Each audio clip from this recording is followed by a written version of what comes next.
I'm Hayley Victoria and welcome back to my crime and policing channel. In today's session we are looking at criminology and in particular the rational choice theory. Sounds interesting, right? And it is.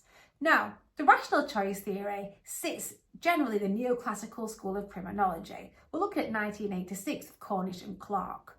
However, it began way before this. It began in the age of enlightenment. And I talk about this so much because I absolutely love it, right? The age of enlightenment is when we finally put the switch on and we're like, you know what? Maybe God and the devil aren't making people do stuff. Because prior to the age of enlightenment, we were in the demonological school of criminology, right? We believed as a society, as a world, that the forces of good and evil were telling us what to do, that we were just these little vessels who did what we were directed to by a different force. Now, I don't know what you think, right, but I think that takes some accountability away from people's actions. And I like to make people accountable for what they've done. Now, if you think about that now, right, you think, hang on, right. So we genuinely thought back then, the devil made people steal cows, right? Did it? The devil made somebody attack that man. Did it? The devil made people do all these terrible things. Did it though? Because let's be honest, that's not tangible, is it? We've got no proof of that. And it is giving people a get out of jail free card. Not always actually, because we look at how people were trialed back then, right? We know what people went through to prove innocence and guilt.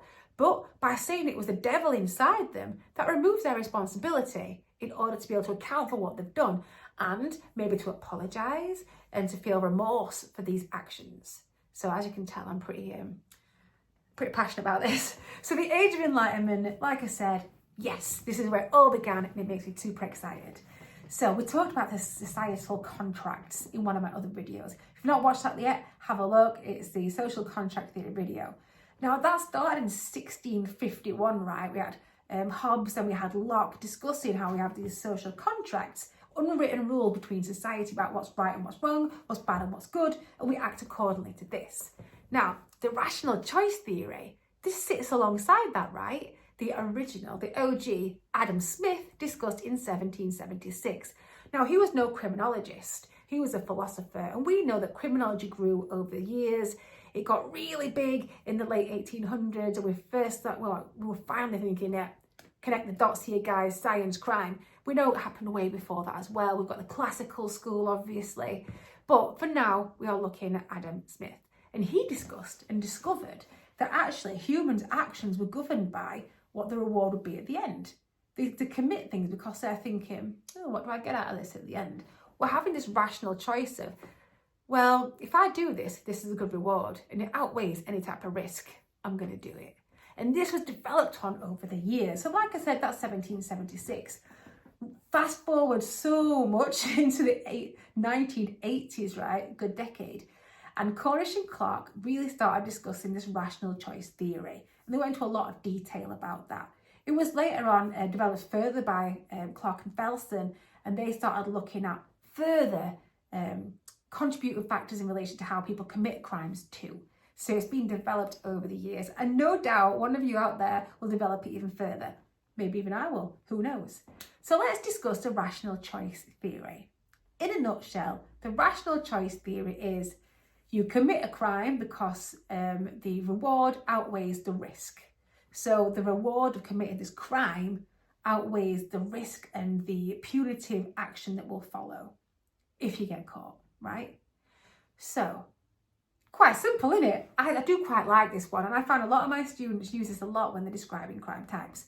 However, there are lots of different factors to put into this and to consider. So when we say reward, it's not always monetary or even tangible. The reward for these crimes might be things like kudos, right? If you look at the street capital theory, it might be that the reward you get from committing these crimes make you higher up in this social field that you're in and your street capital increases. So that means, say you're in a gang, right? And you've got your social field, then you go into your street capital where your value is increased because of the things you do. And you're higher up in this pecking order because you do these crimes, right? That is a reward.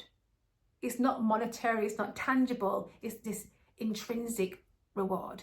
Equally, We looked at thrill seekers in relation to people who commit crimes. Maybe you like it. Maybe you enjoy the thrill of committing crimes. Some people do, right? That is all what we discuss in criminology. You might be thinking, Hayley, you're talking absolute trumps, right?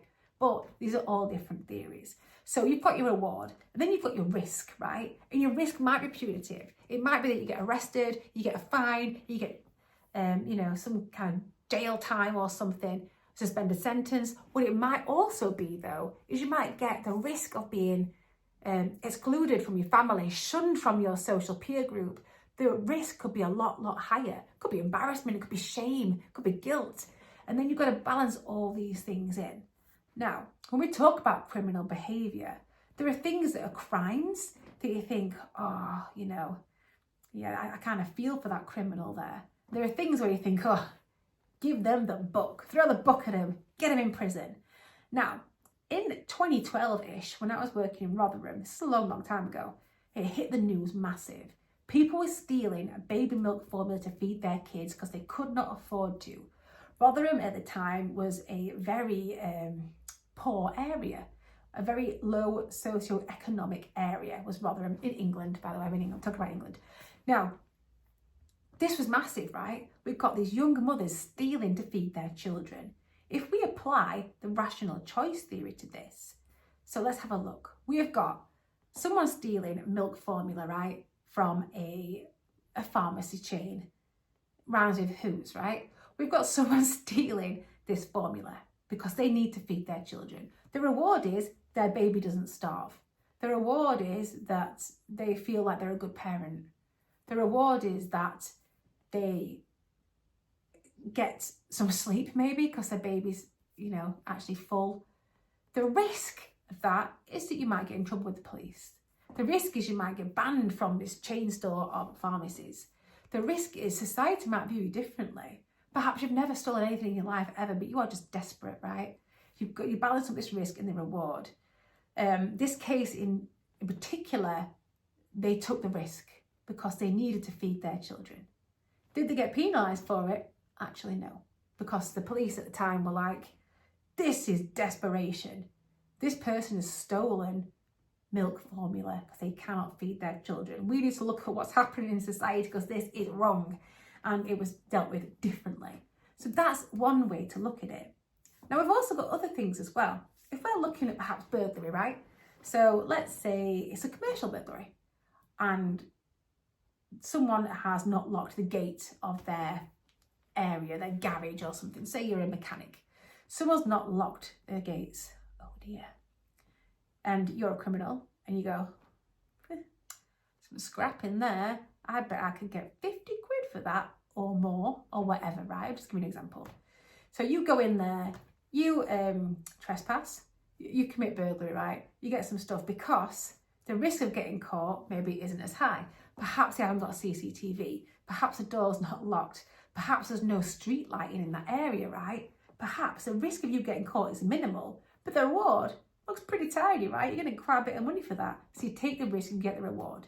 There's lots of different ways to think about it. And that's when we start putting crime prevention in, which is obviously something we're huge on at the moment. And there's a video about that. If you want to have a look on my channel, have a look. So we're looking at this in terms of rational choice. So this is what was discussed with Cornish and Clarke in 1986. We are looking at the reward is greater than the risk, and that's why they commit the crime. Like I said, this was later developed by Clarke in the 1990s. And that's when they discovered that not only were people looking at the reward and risk in relation to should we commit the crime at all, they were also doing if the methods in which the crimes were committed. Right? This is getting better and better and better, right? So this was 1998, guys. Let's speed this up and develop it some more. Now, that's about it for the rational choice theory. It's not super hard. There are loads more things you can go into in terms of all different crime types, etc. But just for a brief snapshot, and this is what you guys have asked me for in relation to your essays, we are looking at this. The rational choice theory first came into light in the Age of Enlightenment. It was in 1776 that Adam Smith first discussed that humans were making these choices based on reward. Now, this was developed further by Cornish and Clarke in 1986. And that's when we started looking at it through a criminological lens and this is the neoclassical school of criminology. It was further developed by Felton and Clarke in 1998, and that is where we currently are today. This does link in quite well with the routine activity theory, which will come next. That is all for today. In the meantime, stay safe, look after yourself, look after each other, and please do not commit any crimes.